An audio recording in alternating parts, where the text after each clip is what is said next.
Here we are again, looking at another, we don't know what's going to happen. Banging pots. Woo!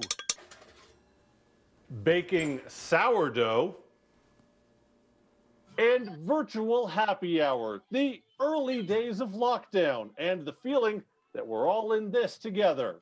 But as we approach the 1-year anniversary, the attitude for many has changed to anger and bitterness as job losses mount and restrictions drag on.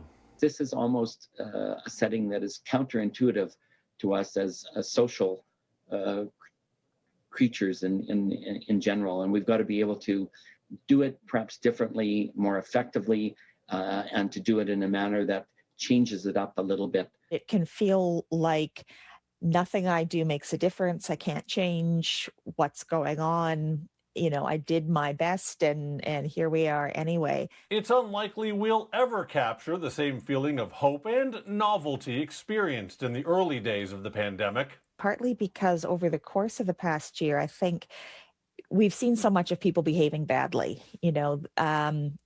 people who didn't follow guidelines, people who engaged in behavior that just dragged this problem out longer. But there are little things you can do. Everything that I know from social psychology says we are very, very sensitive to changes in our environment, in what's going on around us, whether that's changing a daily routine or whether that's moving furniture around or whether that's changing something that you're doing at work. We need to be more inventive and innovative in the measures that we're using, the public health measures.